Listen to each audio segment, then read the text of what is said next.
This is Lecture 4 in the series Introduction to Pro-Capitalist Macroeconomics. Well, good morning. The subject that I'm going to speak to you on today is the theory of wages. Last lecture, I explained why unemployment exists despite the fact that the need for labor and the products of labor has no limit.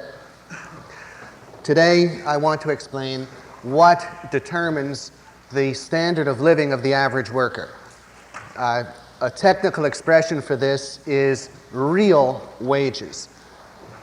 Now, we had a distinction between monetary demand and real demand. Monetary demand meant the amount of money spent to buy goods or services. Real demand referred to the goods or services actually purchased. Well, this same distinction applies to wages. Wages, as we normally use the term, are money wages, the amount of money you're paid for performing labor. Often in economics, we refer to money wages as nominal wages. They are wages in name. Real wages refer to the actual goods that you can obtain for the money you earn. If you are earning $100 a week or $1,000 a week, taken in isolation, that fact really does not tell us anything. The actual meaning, the significance of the $100 or the $1,000 depends on the prices of the things you have to buy. It's perfectly possible in one context for a wage of $100 a week to be a higher real wage than a wage of $1,000 a week in a different context. If prices were more than 10 times higher, the real wage would be lower. The average Italian worker earns far more lira than the average American worker earns dollars, but his real wages are far lower. It would be very easy for the average American worker to earn the same number of dollars as the average Italian worker earns lira. All we would have to do is manufacture sufficient dollars. But in that process, the standard of living of the average worker, the goods and services he could actually buy for that wage, would almost certainly fall. His real wage would be lower, even though his nominal wage was higher. Now, in thinking of real wages, it is vitally necessary always to think not of wages alone, but of wages relative to prices. We always have to think of wages relative to prices anytime we think of real wages. So I ask you for a little while to keep that fact in the back of your mind, and we will get back to it and develop it at length very shortly. Now, practically everybody already has ideas about wages. All of you, I venture to say, walk into this auditorium with at least partly an economic theory. You do not call yourselves economists, and that's correct, but that doesn't stop you from having an economic theory. Everybody who talks about the content of economics walks around with an economic theory. Now, the economic theory that this audience has, I'm sure, is rather different than the economic theory on wages that most people have, but you may not know how to answer the other economic theory. Now, let me get down to concretes. The common economic theory on wages is that the capitalists have arbitrary power to set wages where they like. It's thought if we give the capitalists a free hand, their self-interest lies with paying lower and lower wages, the lowest wages they can imagine. A capitalist, like any buyer, the capitalist is a buyer of labor, any buyer would rather pay a lower price than a higher price. That's perfectly true. And it's thought, well, the capitalists would like to pay the lowest wages they possibly can. On the other side, the average worker is willing to work, if he had no alternative, for bare minimum subsistence. Rather than die of starvation, people are willing to work and work very, very hard. Now, the usual theory that people walk around with, their conceptual understanding of what determines wages is, on the one side they see the self-interest of the capitalists. This is here, and this is where wages are to begin with, at this level. Here's the self-interest of the capitalists, which leads them to want to pay lower wages. The workers must work in order to survive. The only means of survival the average worker has is his labor. And rather than die of starvation, the average worker is willing to work for minimum subsistence. That's true. And people put these two facts together and they think that if the government were out of the picture, if there were no government interference in the labor market on behalf of the wage earners, if we didn't have government-sponsored labor unions, then in effect the self-interest of employers would be as a rock dropped into a vacuum tube. It would plunge, wages would be pushed down, and no point of resistance would be encountered short of minimum subsistence. The workers would rather die without working than die with working. So wages would not go below minimum subsistence. This is the usual thought. There is nothing in the market to halt the fall in wages short of minimum subsistence, at which point workers would take the attitude, well, if I'm going to die, I'll at least die under a tree rather than grinding away in a factory. Now, you may think, well, this idea is not so terribly influential, but it actually is. There are very, very few people who can be found today who would say that under capitalism, wages really are at subsistence or are anywhere close to subsistence.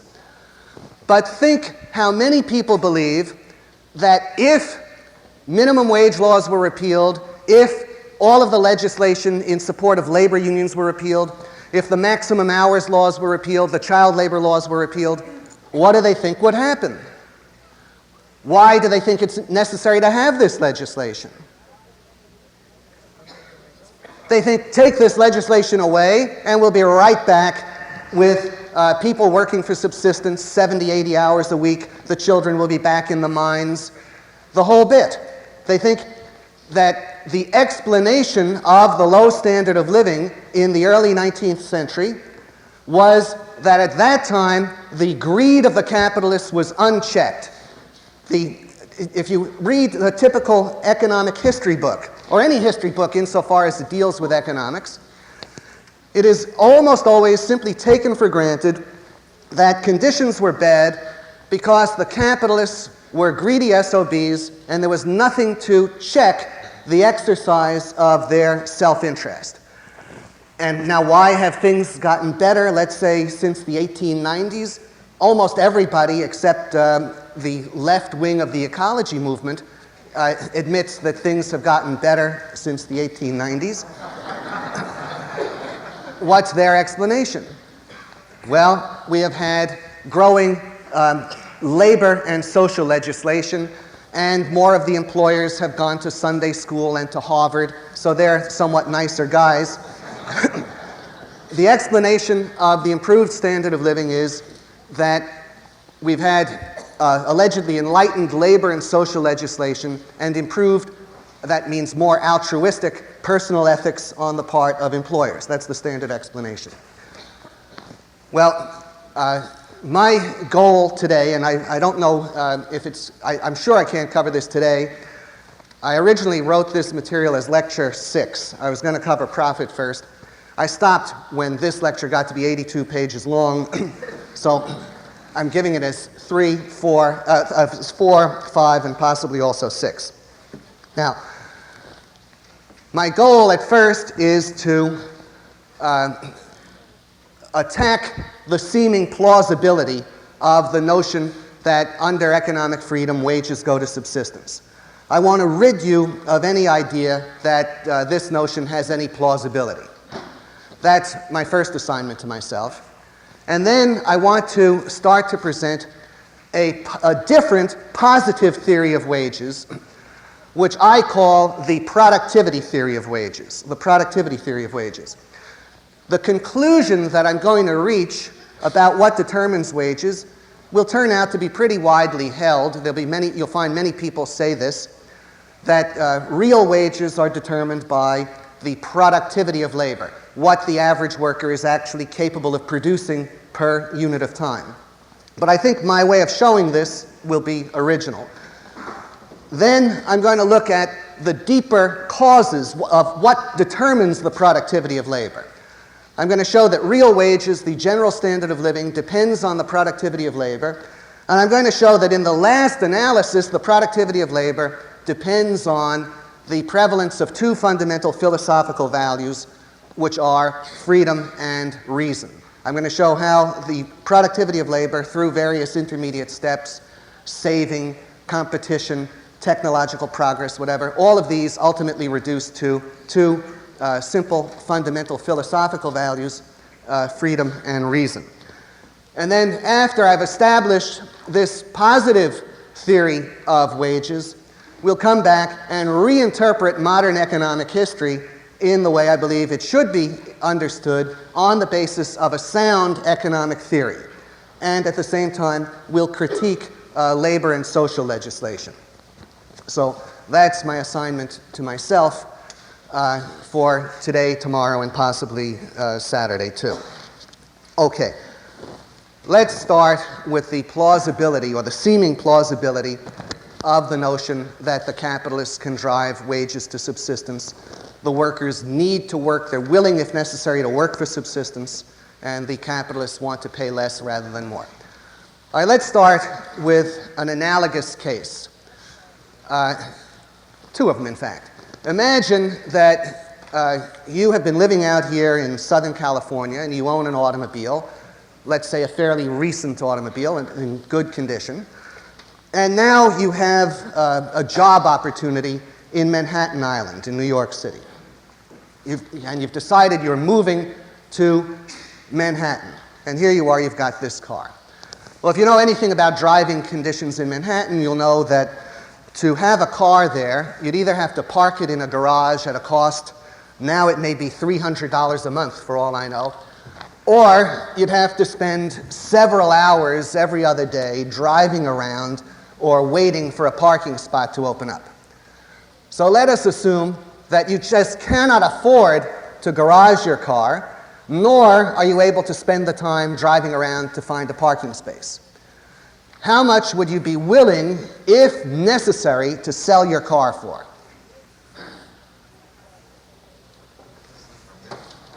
I would say you'd be willing to give it away. I would say that if no one would take it from you, you'd be willing to call a salvage company and pay to have them take it away from you. All right, well,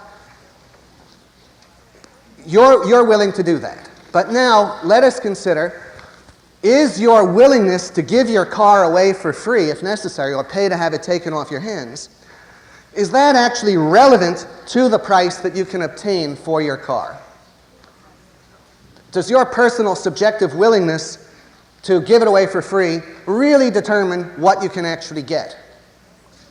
Not at all. You can get the going market price for the car even though you'd be willing to pay to have it taken off your hands.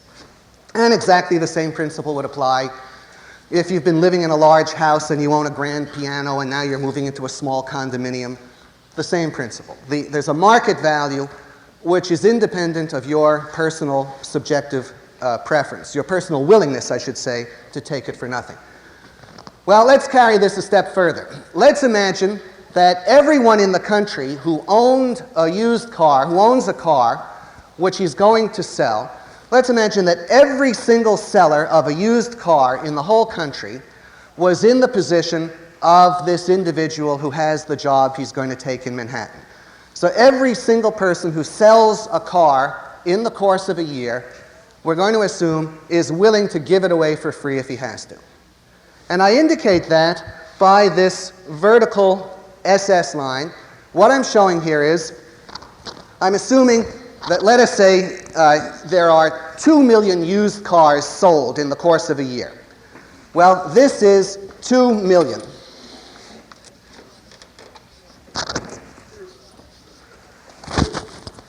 Here are 2 million cars. The owners of these 2 million cars, each of them, would be willing, if necessary, to accept the price of minus $50. That's what it would cost to call a tow truck. So everyone who sells a used car, I'm assuming, is willing to take a price of minus $50. Is that fact of any significance with regard to the determination of the price of used cars if all there are 2 million cars that are available for sale, and there are people around who would like to own used cars?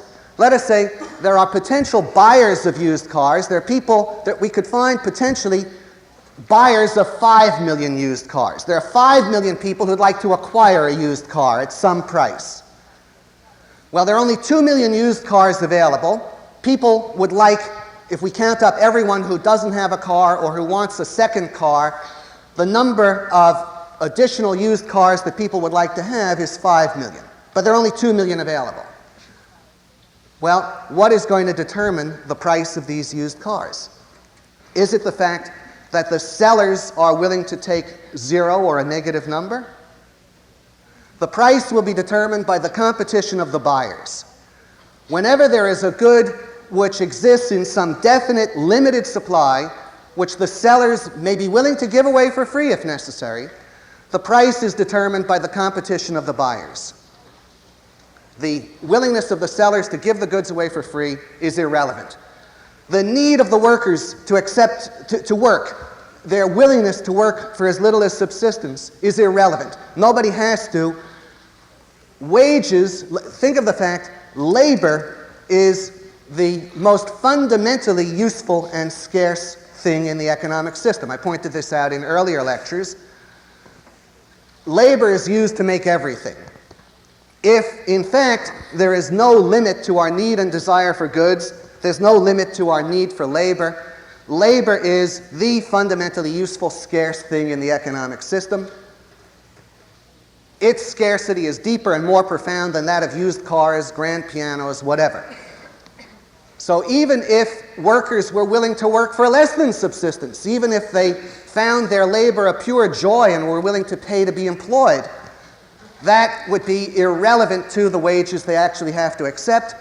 Wages are determined by the competition of employers for something that is useful and scarce. Wages are determined, like the price of used cars, grand pianos, by the fact that each particular type of labor skill is useful and it's scarce.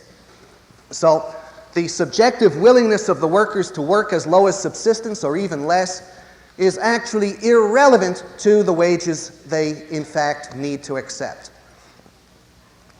Now, very closely related to this, let us look at the self-interest of employers.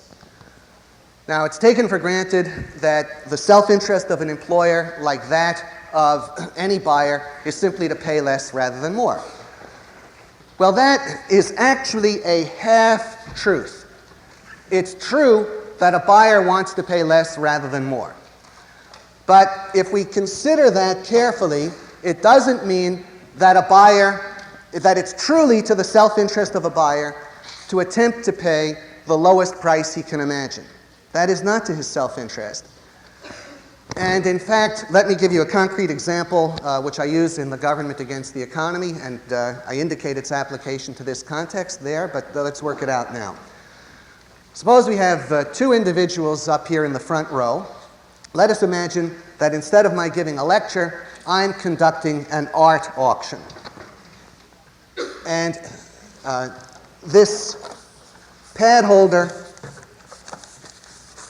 this is a relic TJS pad holder from the second TJS conference, and it's up for auction.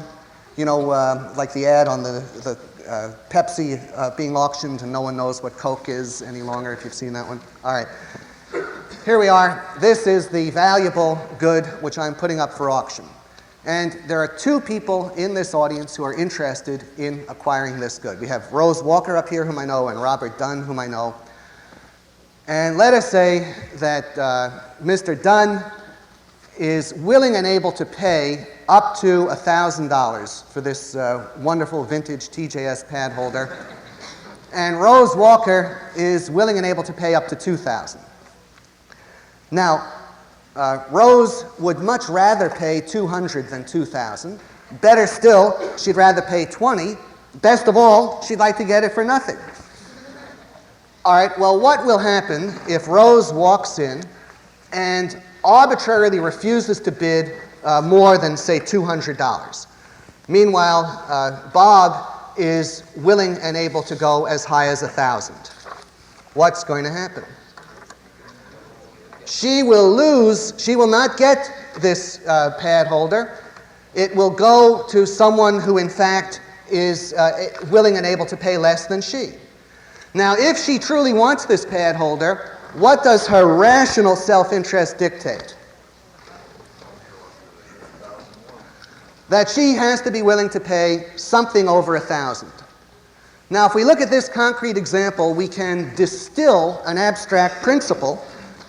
The true principle of a buyer's self-interest is not to pay the lowest price he can imagine, but the lowest price which is simultaneously too high for any potential competitor who would otherwise obtain the good in his place.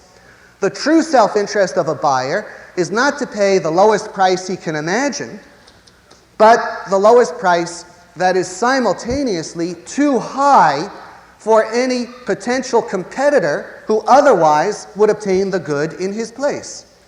So Rose's true self-interest is to pay a price of, let's say, $1,001.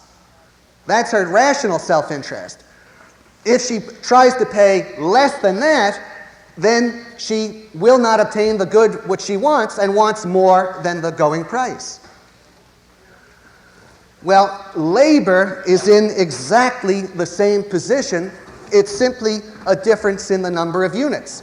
Instead of one painting or one pad holder and two bidders, we have perhaps several million units of the same type and correspondingly a larger number of buyers and potential buyers. So we might have in the whole economic system, let's say, 100 million people seeking employment, but potentially the amount of labor which is useful, which could be employed in producing things that we would like to have, the number of full-time workers that we'd like to have the products from is several hundred million, many times more. It comes back to the whole discussion that we had in lectures 1 and 2, I think. Just add up how many people you personally could employ as your own servants, and then think of how much income you could spend in buying goods and all the labor required to produce those goods in the current state of technology. So there is a scarcity of labor, and in a free market, wages are determined at a point. The true self-interest of employers is that wages be too high for other potential employers who would otherwise get the labor they want. The self-interest of employers is exactly the self-interest of Rose in bidding for the pad holder. They want a wage that is too high for other employers to get the labor they need. They want to pay the lowest wage they can that is simultaneously too high for other potential employers. Now, we can depict that in terms of this diagram. I have it in the lecture supplement. I don't know if I hope everyone has the lecture supplement. If you look at figure 3, figure 3 is essentially this diagram on the board, only I call it wages on the vertical axis. And I've drawn a little horizontal line to show that the workers wouldn't be willing to work for less than subsistence. Here's minimum subsistence. Here's the supply of labor. All right. Now, in a free market, the employment of this number, SS, of workers would represent full employment, and the wage would be W.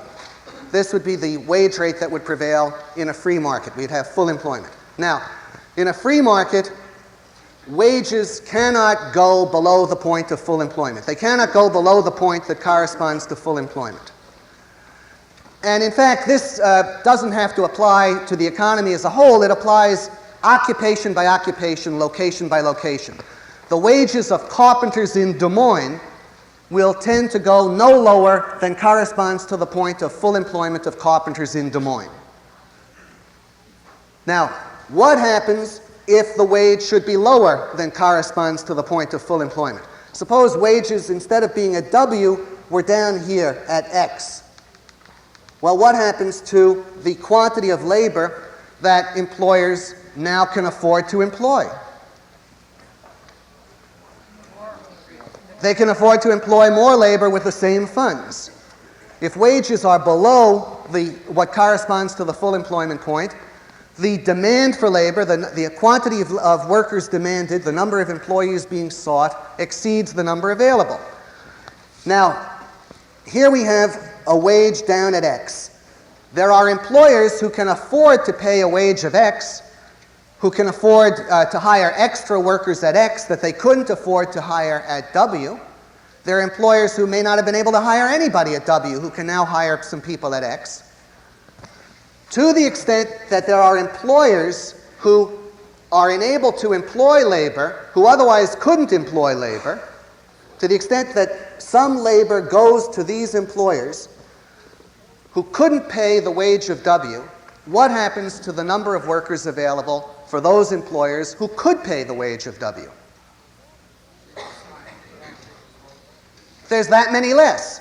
If altogether, let's say, there are 100 million workers, and if wages are lower, now employers are offering 105 million jobs. Suppose 5 million workers work for employers who couldn't pay the market wage. 5 million workers are employed by employers who can only afford those 5 million workers because wages are lower. Well, what happens to the number of workers available for the employers who could have paid the higher wage and who could have had the 100 million workers? How many workers are available for those employers who could have paid the higher free market wage? They only have 95 million workers. They are willing and they want 100 million. They're willing and able to pay the 100 million. Those employers are in exactly the same position as Rose at the art auction. They, in effect, if they insist on bidding only X, then they are allowing other employers not able to pay more, not willing to pay more, to get the labor that they value more highly. If wages are below the point that corresponds to full employment, then that means there are employers able and willing to pay a higher wage who are letting labor go to employers not able and willing to pay as much as them. And that is against their rational self-interest. And whenever such a situation exists, the self-interest of these employers who need labor is to start raising wages. Now, you may wonder, well, when can we actually see this? When you can actually see it is whenever the government imposes wage controls. Wage controls hold wages below the point they would reach on a free market. And they create a shortage of labor. If the government is saying, we're only going to allow wages to rise 3 or 4% a year, pretty soon you get shortages of labor. There are employers who need workers, they can't find the workers. They can't hold their workers. In such situations, you'll find the employers actually conspiring with the workers to evade the law. They will start promoting people in a purely fictional way. They'll say, okay, we're giving you a higher title because if you have this higher title, now we're legally allowed to pay you the higher wage. They will start raising wages even when it represents violating the spirit of the law. It is truly against the self-interest of employers for wages to be below the point that corresponds to full employment.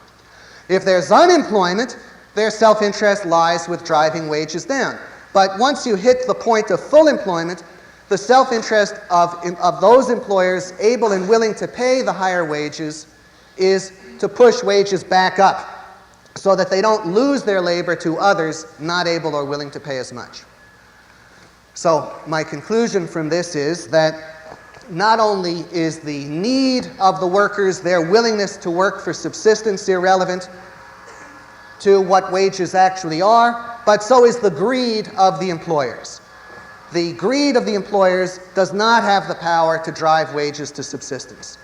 Wages go to the point of full employment in a free economy, and that's it. And then it's against the self-interest of employers for wages to go any lower.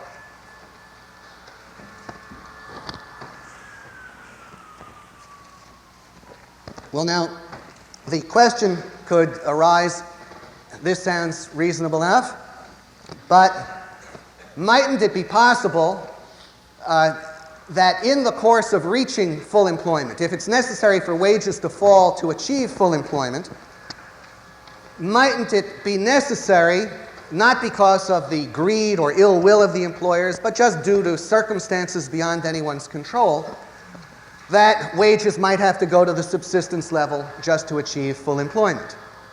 Because if there is unemployment, wages do have to fall to secure full employment. Well, I would say we should already know on the basis of discussion up to now that insofar as a fall in wages is required to achieve full employment, it does not mean a fall in real wages. Because if money wages fall and we now have more people employed, what happens to the physical volume of production? That goes up. And what has happened to the unit costs of production? That goes down. All right, what will happen to the supply of goods coming onto the market and the prices that it is necessary to charge in order to cover costs, either way you look at it? If we look at things from the point of view of more supply of goods, what has to happen to the price of goods? Price of goods drops, and insofar as prices rest on costs, prices drop. Now, we can, I think with good reason, we can generally assume that prices should fall pretty much in proportion to wages. Because suppose it's the case, let's say we had 10% unemployment. 9 workers in 10 are working, 1 in 10 is unemployed. Now we're going to have a fall in wages. In order to achieve a fall in wages, if we have the same total payroll funds, what's required for 10 workers to work in place of 9 with the same total payroll funds? How much do wages have to fall on average per worker? 1/10. If wages are 9/10, then 10/9 the workers can be employed. If wages per worker are 9/10, then 10/9 the workers can be employed. Well, now, if the output per worker stays the same, suppose each worker is able to produce just as much as before. Only now we have 10 workers for every 9. What will happen to production? In what ratio should production go up? 10 to 9, right?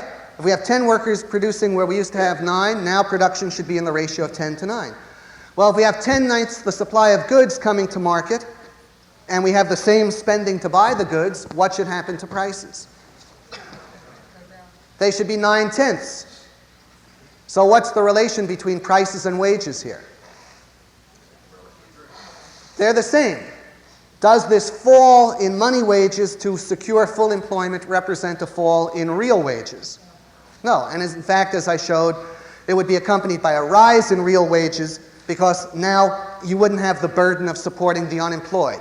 The gross wages fall 10%, but your actual take-home wages fall less since you don't have to make a deduction for supporting the unemployed.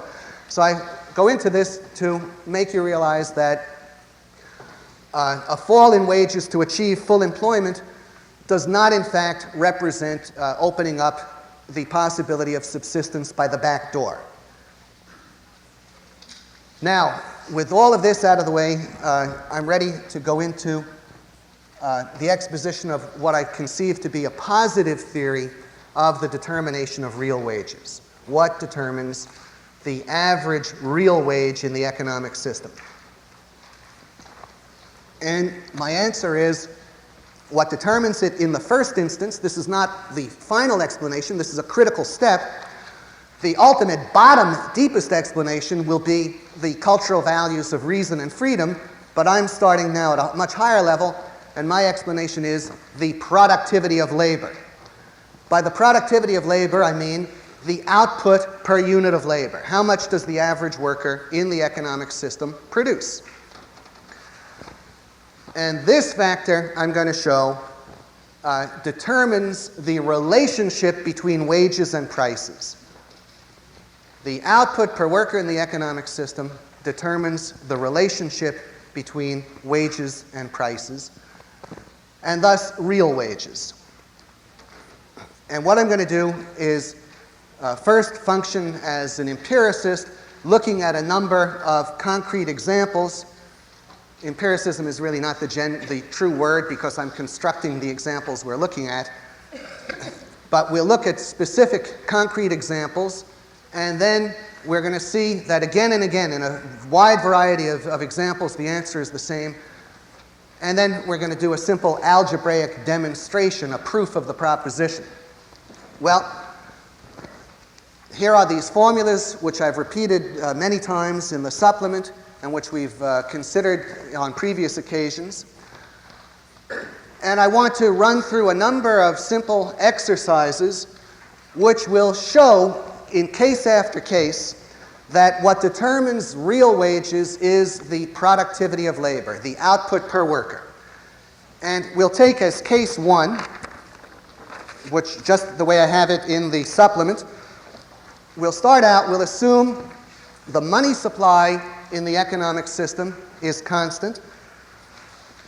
The monetary demands for labor and for goods are constant. In other words, total payrolls stay the same. Total spending to buy consumer goods are the same. We'll assume the total number of workers is the same. The only thing that we're going to look at that's different is the productivity of labor, the output per worker. Everything is the same except the productivity of labor, the output per worker. And I illustrate fixity by using an asterisk to show that the item is fixed. We'll just put a little asterisk next to it. So we have the same number of workers employed, the same total payrolls. The average money wage will therefore be the same. The spending to buy consumers' goods is the same. The one thing that changes is the output per worker. If we have the same total number of workers in the economy employed, but over a period of years, the average output per worker doubles. Let's say because we have the use of more and better machinery. All right, what happens to the total supply of consumer goods produced? What happens to the total supply of consumer goods produced? It should double. If the output per worker is the same, with the same number of workers, 2 times the output per worker is equal to 2 times the output. Well, if we have the same spending to buy consumer goods, what happens to the general consumer price level? That's cut in half. The price of the average good would be halved if everything stays the same except that the productivity of labor doubles. Well, what has happened to the average real wage in the sense of the ability of the average worker to purchase goods? That has doubled. If you continue to make the same money, but the prices which you pay are cut in half, your real wage has doubled. So observe, here we have as case one, a doubling of the productivity of labor and a doubling of real wages. Observe, it's achieved by way of a halving of prices. Any problem on this? I think this is pretty simple. All right, let's take as case two, we're going to forget about the doubling of productivity now, put that aside. What we're going to change now is the quantity of money and the volume of spending. We're going to assume that over a period of years, the quantity of money doubles. And this doubling of the quantity of money results in a doubling of demand for labor and demand for consumer goods. So we'll have double the money and double the monetary demands. All right, the demand for labor doubles. We're assuming still the same supply of labor. I spell it out what the assumptions are in case two. Money supply and thus monetary demands double. Population, working population, and productivity constant. All right, we have double the demand for labor. What happens to the average money wage? That doubles. The average person makes twice as much. We have double the spending for consumer goods to buy the same total supply of consumer goods. What happens to prices? They double. All right, wages have doubled and prices have doubled. What's happened to real wages? They are the same. Observe, the rise in money wages is not the source of the rise in real wages. What brings about a rise in money wages? The increase in the money supply. What raises the average money wage is the increase in the money supply. All right, let's make the analysis one step more complicated. Let's assume that over the same period of years, and this is case 3, the money supply and productivity both double. The working population continues to remain the same. We're going to now have the same number of workers working, their output per worker doubles, and at the same time, the money supply, and thus total payrolls and total consumer spending double. All right, here's double the demand for labor, same supply of labor, we have double the money wage. But now we have a doubled productivity. So with the same number of workers, each producing double, what happens to the supply of goods? That doubles. Well, if we have both double the demand for goods and double the supply, what happens to the general prices? They stay the same. All right, well now, if people's money wages double and prices stay the same, what's happened to their real wages? It's doubled. All right, but now let us look at what is essential. What is essential to the rise in real wages? Is it the rise in money wages? What is required for a rise in money wages to represent a rise in real wages? A higher productivity of labor. The way you can think of it is, here's more money in the economy. You can think of the extra money as a giant wave washing up on the beach. This wave, this larger wave of money, encounters the same supply of labor, so it doubles wages. But when it reaches the supply of goods, it happens that the supply of goods has doubled, so prices don't go up, prices stay the same. The relationship between wages and prices has changed in favor of wages. Wages have doubled because of more money, prices have stayed the same. But what is required so that when more money doubles wages, it won't double prices, but will leave prices the same? It's the rise in the productivity of labor. You see, just as I explained in connection with Say's law, that more supply was the necessary and sufficient condition of more real demand, well, a higher productivity of labor is the necessary and actually the sufficient condition of higher real wages. If all we have is more monetary demand for labor and goods, there is no rise in real wages. Prices will go up just as much as wages. What's required for a rise in money wages to represent a rise in real wages is that at the same time, the productivity of labor has to go up so that the extra money which raises wages won't raise prices or won't raise them as much. The essential thing is the rise in the productivity of labor. We don't need money wages to go up. Real wages could go up without money wages going up. We could have the same money wages, real wages would go up by virtue of the productivity of labor rising and prices falling. The critical thing is the productivity of labor. Now, cases 4, 5, 6, and 7 are really just further elaborations. Over time, at least in modern times, the number of people working will tend to increase, but we'll see that through any set of complications, the productivity of labor is still the critical factor. Now, in case 4, I say assume that everything is the same except the working population doubles. Money supply and productivity constant, population doubles. All right, let's say we have 2 times the number of workers employed. What would be required to employ them in terms of wages? We need half the average wage. All right, the money supply is constant, the demand for consumer goods is constant, but if we have twice the workers working and the same productivity of labor, what will happen to the output of goods? That'll double. What will happen to the price of consumer goods? That'll halve. All right, wages have halved and prices have halved. What's happened to real wages? They're the same. The productivity of labor is the same, real wages are the same. Now, suppose we have case 5, money supply constant, productivity once again doubles, and population doubles. All right, we have double the supply of labor. So what happens to the average money wage? That continues to be halved, but the output per worker has doubled. What's happened to the supply of goods if we have twice the people each producing double? That's quadrupled. So we have 4 times the supply of goods.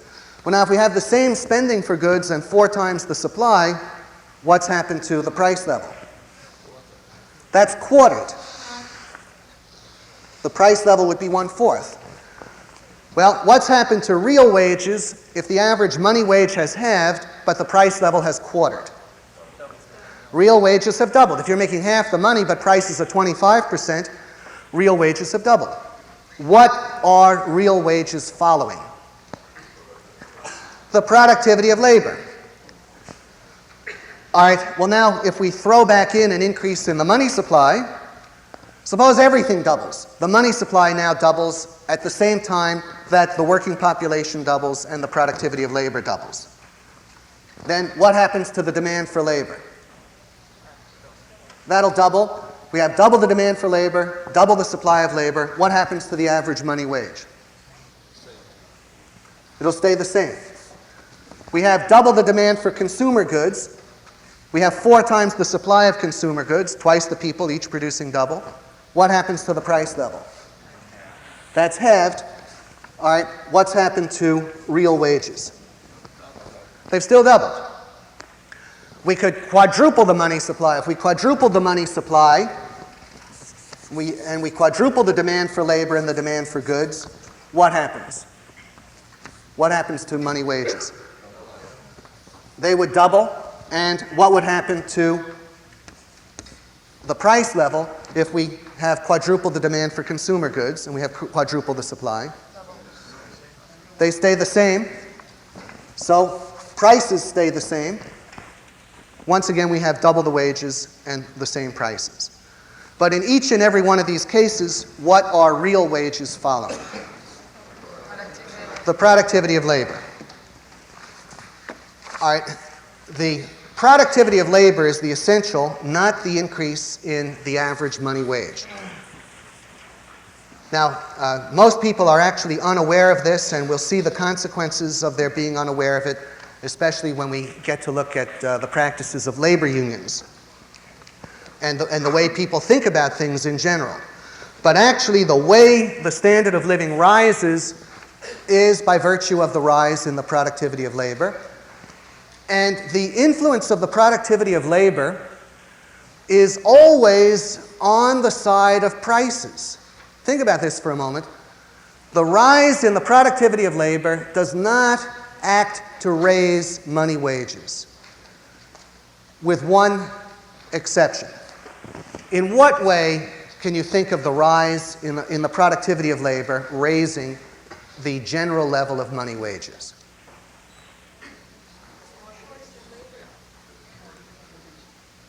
A shortage of what? Well, if you have the same number of people and the same spending to buy labor, that doesn't come up. I'm asking, how does a rise in the output per worker operate to raise the average amount of money that a worker receives? More gold. If and to the extent that the rise in the productivity of labor means a corresponding increase in the supply of a commodity money. If we have a monetary system in which gold or silver is money, if the rise in the productivity of labor means a doubling of the quantity of gold or silver money, then the average wage stated in gold or silver would go up. But suppose we have a rise in the productivity of labor in television sets, automobiles, housing, whatever, and for some reason the supply of gold and silver just continue on as they were. In what way is the rise in the productivity of labor raising the average money wage? It's not raising the average money wage at all. It's raising real wages, but by way of reducing prices. Now, always, the rise in the productivity of labor operates on the side of the prices we pay, not the wages we earn. Because even with gold, suppose all we had was a doubling of the supply of gold. Suppose it turns out the next mission to the moon finds that 20% of the moon is gold and they start bringing it back in the shuttles. All right, even with gold, we might have prices calculated in gold doubling. What is required to stop the increase in money from raising prices just as much as wages and nullifying any possibility of a rise in real wages? There has to be the rise in the productivity of labor. Now, always, the rise in the productivity of labor is operating to make prices lower. If the quantity of money is increasing at the same time, the rise in the productivity of labor makes prices lower, not compared to what they were in the past, but compared to what they otherwise would have been if all that were happening was the increase in money. In those conditions in which simultaneously money doubles and productivity doubles, the influence of productivity is still by virtue of reducing prices. If all that happened was more money, prices would double. What allows there to be more money and prices unchanged is the doubling of productivity. The rise in productivity is always operating on the side of reducing prices, even in that context in which the effect is to lower prices in comparison with what they otherwise would have been. If all we had was a doubling of money, prices would double. If at the same time the productivity of labor doubles, prices stay the same. Well, if something stays the same instead of doubling, what allows prices to stay the same instead of double, by comparison, cuts them in half. The effect of the doubling of the productivity of labor, even when prices stay the same, is to lower prices. It's to lower them in comparison with what they otherwise would have been. Now, this is a really important point to keep in mind, I think, because what it actually means is the standard of living, the average standard of living, rises not by virtue of a rise in money income, but by virtue of a fall in prices. In reality, although it does not appear that way if you look at things superficially, on deeper analysis, the rise in the standard of living occurs by virtue of goods getting cheaper rather than our money wages rising. What makes the standard of living rise is an abundance of goods relative to labor. You see, think of the fact, what counts for real wages is the relationship between wages and prices. The only way the standard of living can ever rise is if relatively goods get cheaper relative to labor. Prices have to fall relative to wages. Even if both rise, the only way the average worker can get ahead is if prices rise less. They have to fall relative to wages. What makes prices fall relative to wages is if the supply of goods rises relative to the supply of labor. If we can step up the supply of goods relative to labor, if we can make goods more abundant relative to labor, what are we doing to prices relative to wages? We're lowering prices relative to wages. That's the essential factor. Making goods more abundant relative to labor, that's what makes prices lower relative to wages. And the way that goods become more abundant relative to labor, since they have to be produced, is by virtue of raising the productivity of labor. Now, I think I've established the principle empirically, but we can do it algebraically. And if you have the supplement, I would ask you just to take a few moments to go through it. The average real wage is the money the average worker makes divided by the prices he has to pay. Now, to make that concrete, suppose the average worker makes $100 a week. Well, the significance of that 100 depends on the prices that he has to pay. If we could state the price level, if we could state the price of a unit of abstract wealth as $1. Suppose we said the price of a unit of abstract wealth or abstract goods was $1, and the average worker makes $100 a week, then how many units can he buy? 100, all right? That's his real wage. It depends on the relationship between the 100 he makes and the dollar that he has to pay. All right, now we know that the money that he makes is equal to the total payrolls in the economy divided by the number of workers employed. The average wage is equal to demand for labor over the supply of labor. And the general consumer price level, we've stated many times, is the demand for consumer goods over the supply of consumer goods. Why is the price of the average unit of wealth $1? Well, let's say there's 1,000 units of wealth being produced, and there's 1,000 units of money being spent to buy them. That's why the price is $1. Why is the average wage 100? Well, perhaps there's 500 units being spent to pay wages, and there's 10 people employed. Or that would be 50. There's 5 people employed, 500 units to pay wages, and 5 people employed, so the average wage is 100. All right, well, all I'm doing is we have the average real wage in equation 1 is the average money wage over the general consumer price level. And we know how to state both the average money wage and the general consumer price level. They are separately stated in equations 2 and 3. And all I do in equation 4 is I substitute the formula for the average money wage and the formula for the general consumer price level back into equation 1. So we have, instead of the average money wage over the price level, we'll have the demand for labor over the supply of labor over the demand for goods over the supply of goods. And then whenever we're dividing by a fractional expression, we know that we need to invert and multiply. And then we know that when we're multiplying, it doesn't matter what order we multiply in. We can multiply 3 times 5 or 5 times 3. It's the same thing. And when we do that, we end up with equation 6. We have the average real wage is equal to the demand for labor, total payrolls, divided by the spending for consumer goods, times the supply of consumer goods over the supply of labor. Well, what does this expression, supply of consumers' goods over supply of labor, reflect? The productivity of labor.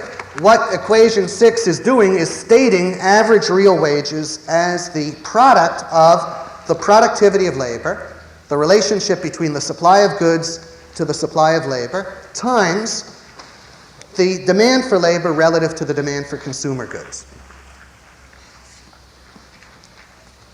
All right, well, this expression, demand for labor relative to demand for consumer goods, that's total payrolls relative to consumer spending. If we have an economy in which there's 1,000 of total wages and there's 1,100 of consumer spending, that would be represented by this first term in the equation. Now you might ask, well, where does this other consumer spending over and above wages come from? Wages are the main source of consumer spending. What people are paid as wages is the far greater source of all consumer spending in the economy. What other sources are there?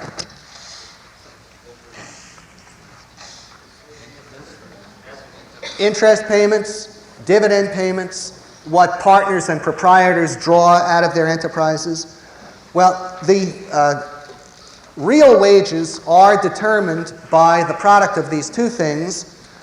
There's the productivity of labor, reflected in the supply of goods relative to the supply of labor. The higher is the productivity of labor, the greater will be the supply of goods relative to the supply of labor. The lower will be prices relative to wages, whatever is happening to the quantity of money. And this other item, which for want of a better expression we can label a, quote, distribution factor, unquote, this reflects wages as a source of consumer spending relative to other sources of consumer spending. It's reflecting wages relative to dividend interest payments and the draw of funds by partners and proprietors. Yes, this first expression in equation 6, demand for labor over demand for consumer goods, reflects the ratio of total wage payments to other sources of consumer spending, such as interest payments, dividend payments, the draw of funds by partners and proprietors from their own enterprises. A partnership or a proprietor can take a certain amount of money out of his firm each week and he just consumes it on himself. So real wages depend on the product of these two things. How great are payrolls relative to total consumption, which indirectly means how great are payrolls relative to dividends, interest, etc., and the productivity of labor.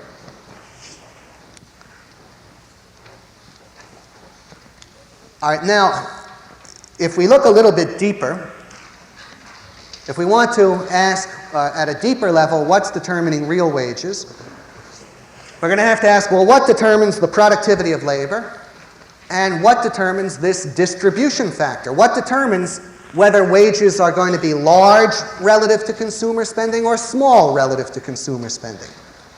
What determines whether the productivity of labor can rise more rapidly, or stay the same or fall?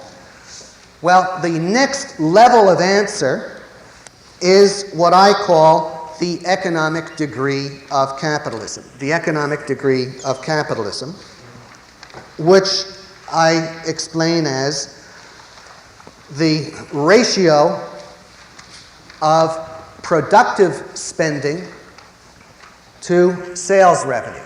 And what do I mean by productive spending? I mean spending for the purpose of subsequently earning money. Productive spending is the spending that business firms undertake when they buy machinery, when they buy materials, and when they meet payrolls, when they buy anything for the purpose of subsequently selling their product. So productive spending is expenditure for the sake of making subsequent sales. You can think of it as synonymous with business spending. The higher is business spending relative to total sales revenue in the economy, the more the money that is spent to make money relative to the money taken in, the higher is the economic degree of capitalism. And that is the next level of determinant of real wages, because we'll see one aspect of this is it determines how great are payrolls relative to consumption.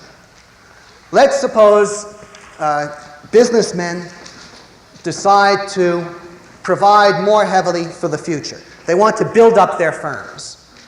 All right, a businessman has the option of taking the funds he presently has and consuming them. Or he could use those funds in his business. Let's say a businessman decides, instead of spending $25,000 on a trip around the world, he'll use those $25,000 in his business. And of the $25,000 he uses in his business, perhaps $10,000 will result in additional payrolls and $15,000 in additional purchase of materials or equipment. All right, productive spending is now $25,000 higher. But what about sales revenue in the entire economic system? He would have spent $25,000 on a trip around the world. That $25,000 we subtract from sales revenues. But what about the $15,000 that he spends for materials and equipment? What's the effect of that on sales revenues? That's $15,000 of sales revenues. The $10,000 that he pays as wages, what do the workers do with that? They'll spend it in buying something. So what's happened to total sales revenues? Total sales revenues are the same. What's happened to the ratio of productive spending to total sales revenues? That's higher. There's 25,000 more of productive spending. All right, well, one part of this is there's 10,000 more of wages. There's 10,000 more of wages, there's less of the businessman's personal consumption. His personal consumption is 25,000 less. There's 10,000 more of wages. What is implied about the ratio of wages to consumption in the whole economy insofar as this one act influences it? Wages are higher relative to total consumption. His consumption is less, wages are higher. What's implied about the ratio of spending for materials and equipment to spending for consumer goods? That's higher. Well, now, if you recall one of the opening points of Dr. Buechner about what he referred to as the long-run rate of economic growth, or the natural rate of economic growth, but I would describe it just in terms of economic progress. We have a higher demand for materials and machinery relative to the demand for consumer goods. How will that affect the extent to which business firms produce materials and machinery relative to consumer goods? That'll be greater. Imagine General Motors has a passenger automobile division. They also have a diesel locomotive and heavy truck division.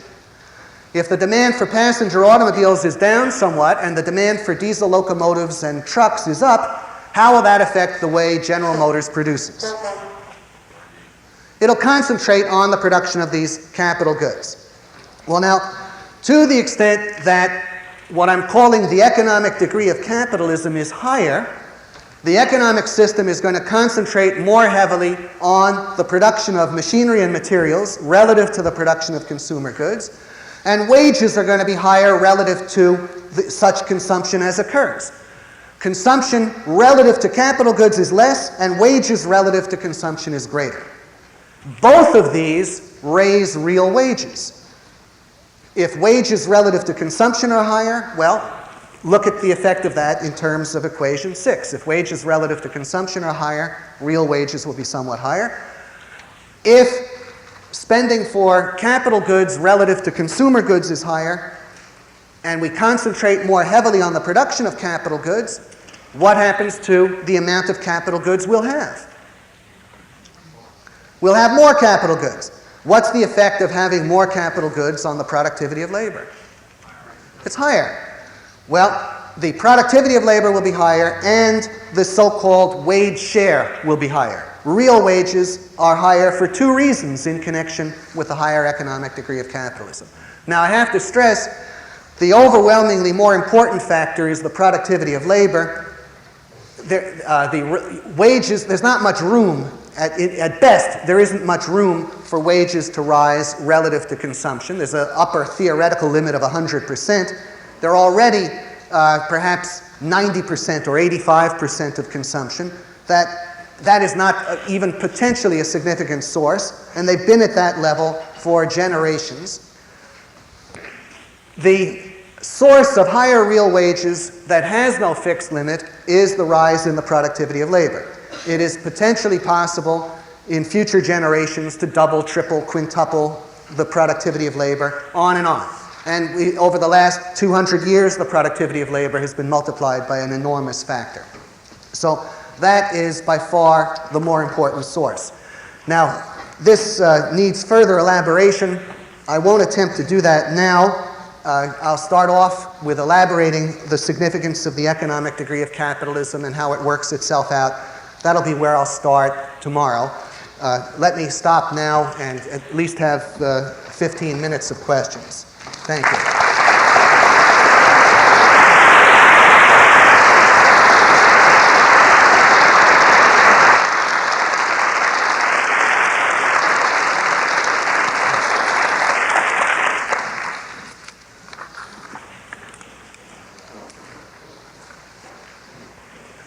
The gentleman. I was wondering, is there any bad effect with the government pursuing a monetary policy designed to keep the consumer price level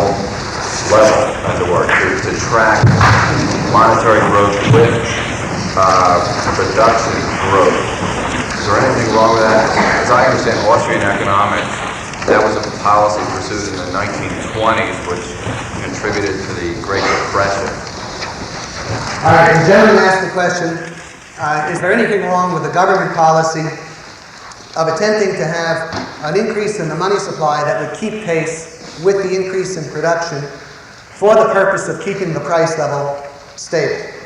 All right, this is an idea which has had a large following over the years. Just create enough money to be sure the price level is stable. Well, the first point to realize is that such a policy is totally unnecessary. There's nothing required, there's no reason we need a stable price level. What we should desire is improving production and falling prices. Like, do we want a stable price of computers, pocket calculators? We benefit by the fact that they fall. The desire for there's a fear of a falling price level. The main fear of a falling price level, I think, is its confusion. The source of the fear is its confusion with deflation. If prices fall because we have less money, less spending, then we have insolvencies and bankruptcies. But people don't make the distinction between falling prices due to less money or more production. They think they're equivalent, which is why I so strongly object to the use of the term deflation to mean falling prices or inflation to mean rising prices. Both have to be thought of in terms of the money supply. Now, if we realize there's no harm in falling prices due to more production, there's no actual necessity for such a policy. Such a policy implies that we could not have a gold standard if the gold standard implied falling prices. Suppose it happens that the supply of gold doesn't keep pace with the increase in the supply of goods in general. For long periods in our history, it didn't. In the whole generation preceding the discovery of the California gold fields, prices fell year by year because of improving production. And from 1873 to 1896, prices fell again because of improvements in production. Well, if we had the principle the government must keep the price level stable, that would mean the government has to set aside the gold standard to increase money more rapidly in those periods. Now a further objection is the increase in the quantity of money never, you can't control it that directly.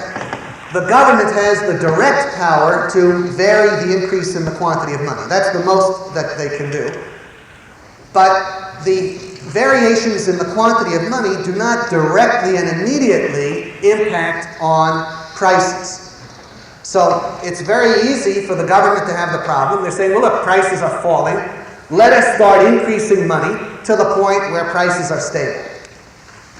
And then they go ahead and they start increasing the quantity of money.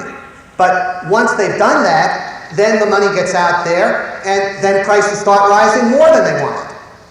You know, it's sort of analogous. You're in the shower, and you want to get the water temperature right, and you're turning the hot water, and first it seems okay, and then you're scalded. And you may have been caught in that position a few times. Well, that's the nature of attempting to relate the increase in the money supply to the price level. They would always have this problem. So it would actually be destabilizing. Another question. Yes? You said in your last lecture that unemployment is always caused by too high wage levels. But does that apply to a non-free economy? I think in a non-free economy, the government makes it impossible to produce no matter how low wages were. You say, in my first lecture, I said unemployment is always caused by too high a wage level. I said too high a wage level relative to the demand for labor.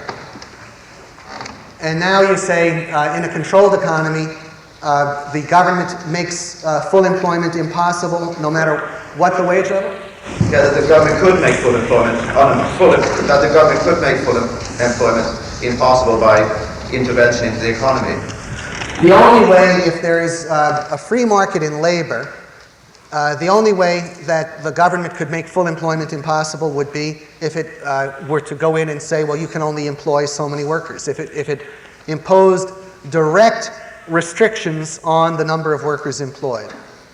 Or conceivably, if the government caused the productivity of labor to be so low, if they made conditions such that when you worked, you couldn't benefit at all from working, so that people wouldn't bother to look for jobs, they could stop full employment that way, but they could not stop full employment if they allow wages to settle freely. They otherwise couldn't stop full employment. Yeah? I've read in newspapers about stories about countries in the third world where the government has built modern factories, but then because of their borrowing, their excessive borrowing, they're unable to pay for the imported raw materials to the factories, so that the factories can't produce, even if the wages of the factory workers are very low. Here's a particular case. We might have factories that cannot produce because they can't import raw materials. All right, but then we have to ask, what stops these workers from working elsewhere in the economy? Now, the problems of some of the very backward countries, I think a major part of their unemployment problem can be explained by the fact not so much that the jobs aren't available, there are jobs available, but the productivity of labor is so miserably low, and the willingness of the people to work is not overpowering. So I think many people who might be employed don't wish to be employed at the low level of wages that they would have to accept, the very low level of real wages. Yes? Have you extended this analysis to make comparisons between labor-intensive versus capital-intensive industries? It applies to the whole system. It doesn't matter what the degree of intensivity is. I was thinking if the cost of material and capital were much higher than the cost of labor, that would give you one analysis, and if the cost of labor were the major component across the economy, it would give you different. No, you see, let me make a point. Perhaps I should have gone into this earlier. I have been dealing on the assumption that all we're talking about is consumer spending and wages, which I've gotten away from that a little bit in the last minutes of this morning's discussion. This is a powerful simplifying assumption. If we start with the price of any consumer good, let's say automobiles, we can resolve the price of any good back into essentially just two things, profits and wages. And it doesn't matter whether it's capital intensive or non-capital intensive. Electric power production is highly capital intensive. Hand laundry is very labor intensive. But whichever, the price of each is equal to the seller's profit plus his costs. And his costs are equal to that part of his costs which are wages, and that part of his costs which represent payment to other firms. The part of the cost that's payment to other firms is equal to their profits and their costs. And their costs, again, are wages plus payments to still further firms. So every price is equal to just the sum of wages and profits. In the more capital-intensive industries, other things equal, we would find the profit share larger relative to the wage share. Let me give you a simple example of something highly capital-intensive, 30-year-old Scotch. Now, suppose we paid a worker or a group of workers $100 to set up some newly fermenting alcohol in a barrel. And that's basically all we have to do, and very little checking and supervision, and we have to just wait 30 years. All right, and the rate of profit we'll assume is 10% a year. Well, 10% a year compounded means this $100 worth of Scotch, when it's going to be ready for consumption 30 years later, will have grown in value by 1.1 to the 30th power. So it'll be several $1,000s. The proportion of the price which is equal to profit is immense relative to the portion which is wages. If we had a product which would be ready in 1 month, the proportion of wages to the price would be 100 for wages, 1 to profit. So the degree of capital intensivity I don't think is really essential. Yes, so Mr. Thurston. Yes, I don't understand why there's a necessary connection between a fall in wages and a fall in prices. if I'm a businessman and my costs go down because my wages go down somewhat, this does not affect the demand that my consumers have for the product that I produce. I can keep my prices the same, and I can increase my profits simply by maintaining the same quantity of labor without increasing it and adding to my profits. Okay, very good question. Mr. Terzer's question is, why do I keep assuming that a fall in wages and costs will bring about a fall in prices? He can imagine a case in which he finds a way to cut his costs, but he'll keep his price the same and simply enlarge his profits. All right, now this can happen in certain cases. Suppose you have a secret technology, or you're the only one producing this good, and it's also the case that you don't expect much additional business at a lower price. Now, if you thought you could reach a significantly wider market at a lower price, you'd lower your price even if you're the sole producer. But let's say you're not. Let's imagine that you're producing razor blades. Back in the days when Gillette was the only significant company, and Gillette finds a way to produce its razor blades at a lower cost, and they don't think that there's anyone not presently shaving who'll shave if they lower the price, so they don't lower the price. All right, now the question is, what do they do with the extra profits? You see, here they are, they produce the same quantity of blades at a lower expenditure of money. Now, where does the money go that they used to spend to produce the razor blades? If they continue to use these funds productively, if they continue to employ the same funds in some line of business, maybe not in the razor blade business, maybe they use it to finance the startup of their underarm deodorant or whatever, or they put the money in a bank, or they buy into another firm.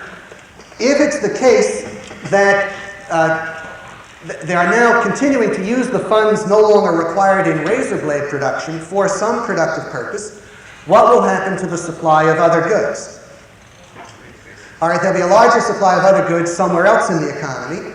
Now, if there's the same total spending in the economy, but there's a larger supply of goods even though it's somewhere else, what happens to prices? Prices will go down, but in some other line.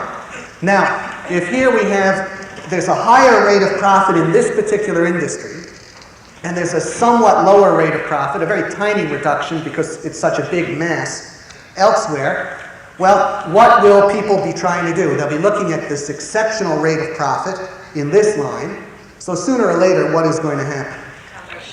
There'll be competition, and then the price in that line will fall. But observe, any reduction in costs operates to bring about a reduction in prices, maybe not in exactly the same line, but somewhere. If the funds being released from the production of the particular product are used in production elsewhere. The only way that wouldn't happen would be if the reduction in funds required to produce this particular product were then taken out and consumed. You see, if the owners of business firms decided to step up their consumption, and we had what I would refer to as a somewhat of a lessening of the economic degree of capitalism, then the prices might not fall. But that's what would be required. But I don't think that that would happen. I think the extent to which saving and consumption go on are determined by people's basic value judgments. If we have people who earn higher profits, typically most of the extra profits will be plowed back. Yes? We were working on the assumption that you showed that when we double the productivity of labor, we, in effect, holding everything else constant, we double the average real wage. Right. Which means in your last formula, since the supply of consumer goods over the supply of labor is the productivity of labor, then when that doubles, the average real wage must double, which means that the other part of the formula must be equal to 1. No, it just means that it's unchanged. Oh, that's a constant. The demand for labor, the relationship to the demand for consumer goods is a constant. If that relationship stays the same, you see, we're talking about a change now in real wages. All right. Now, the demand for labor might be, let's say, 9/10 the demand for consumer goods. You could plug in the numbers, 9 for demand for labor, 10 for demand for consumer goods. And now, if we have double the productivity of labor, if the next term is 2, then whatever it was before on the left-hand side of the equation, it's now going to be double. See, it's not necessary that the expression be 1, just that it stay the same. This is the last question I'm going to be addicted. Yeah. When you were talking about the productive spending relative to sales revenue, you referred to wages as an example of productive spending, but I believe you referred to it as paying wages so that the workers will keep on working, rather than paying them for work already being done. Is there any significant difference there? No. Okay, well,